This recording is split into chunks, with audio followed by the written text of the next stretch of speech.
আপনি দেখতেছেন যে আওয়ামী লীগ এবং পতিত স্বৈরাচার, চোরতন্ত্রের জননী, ঘুমের জননী, তারা চাচ্ছেন বাংলাদেশকে, এই যে ন্যারেটিভকে তারা চ্যালেঞ্জ করতে চাচ্ছেন। বারবার আপনি ওদের মেসেজগুলো দেখেন, 3000 পুলিশ মারা গেছে। ওদের মাঝে ইউনূস হচ্ছে জঙ্গি লিডার, ইউনূসকে ঘিরে আছে কারা? জঙ্গি লিডার।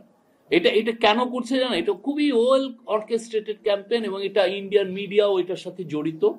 তারা মিলিয়নস অফ ডলার খরচ করছে এই হাসিনার অলিগার্ক গুলো। সে একটা নতুন ন্যারেটিভ তৈরি করতে চাচ্ছে, ওয়ার্ল্ডে বুঝাইতে চাচ্ছে যেই তুমি যেটাকে গণ অভ্যুত্থান বলতেছো সেটা আসলে গণ অভ্যুত্থান না, সেটা আসলে এটা হয়েছে। যাতে এটার কারণটিকে এটা খুব বড় রকমের একটা চক্রান্ত, যাতে আপনার আমার দেশের উপরে সে কোন রকমের কোন বিদেশিদেরকে বুঝাতে সক্ষম হয় যে আমাদের দেশে যেটা হয়েছে সেটা আসলে মানে এটা গ্লোবাল অর্ডারের বাইরের কোনো একটা কিছু। আমাদের উপরে যাতে সে চাচ্ছে, বলতে চাচ্ছে যে তোমরা এদেরকে দেখতেছো, সেই লোকটা তো এটা না।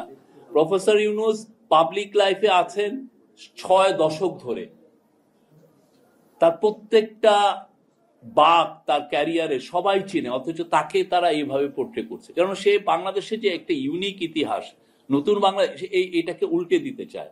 এই কাজটা তারা কিন্তু আগে করছে।